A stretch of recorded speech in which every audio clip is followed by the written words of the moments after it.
സുഹൃത്തുക്കളെ നമസ്കാരം.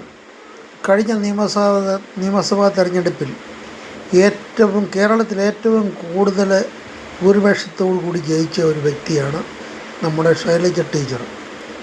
കെ ശൈലജ എന്നാണ് പേര്. പിന്നെ ഇഷ്ടമുള്ളവർക്ക് ശൈലജ ടീച്ചർ എന്നൊക്കെ വിളിക്കും. ശ്രീമതി ശൈലജ ടീച്ചർ ഇന്ന് കാണിച്ച ഒരു അപരാധം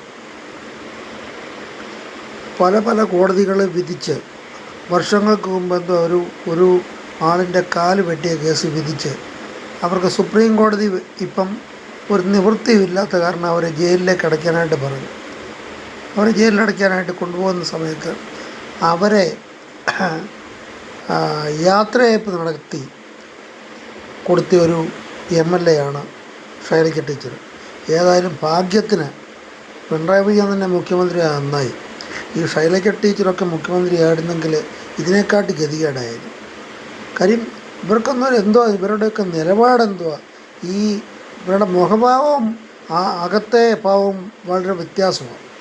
ഈ ഒരാളിനെ കാലും കൈയും വെട്ടിയ ആൾക്കാരെ 30 വർഷത്തിന് വേണ്ടിയിട്ട് ശേഷം വിധി പറഞ്ഞു. ഇനിയിപ്പോൾ സുപ്രീം കോടതി വിധി പറഞ്ഞു ഇവരെ ജയിലിലേക്ക് അടയ്ക്കുന്ന ഒരു സന്ദർഭത്തിലാണ് ഇവരെ യാത്രയയപ്പ് കൊടുക്കാനായിട്ട് ഈ ശൈലജ ടീച്ചർ അവിടെ പോയിരിക്കുന്നത്. ഒരു സാധാരണക്കാരിയാണ് പോകുന്നതിന് കുഴപ്പമില്ല. സത്യപ്രതിജ്ഞ ചെയ്ത് അധികാരത്തിലേറ്റ ഒരു MLA ആണ് ശൈലജ ടീച്ചർ. അവർക്ക് ഇത് ചെയ്യേണ്ട വല്ല കാര്യമുണ്ട്? അവർ നിയമപരമായിട്ട് അവരെ എന്തെങ്കിലുമൊക്കെ പ്രോത്സാഹിപ്പിക്കുകയൊക്കെ ചെയ്യുക, അല്ലെങ്കിൽ ഒരു കുടുംബത്തെ ആശ്വസിപ്പിക്കുകയോ ചെയ്യും.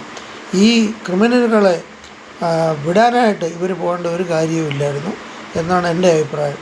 ഇത് നമ്മുടെ നാട്ടിലുള്ള ക്രിമിനലുകൾക്ക് ഒരു പ്രോത്സാഹനമാണ് ശൈലജ ടീച്ചർ കൊടുക്കുന്നത് എന്ന് പറഞ്ഞുകൊണ്ട് ഞാൻ ഉപസംഹരിക്കുന്നു. Good night.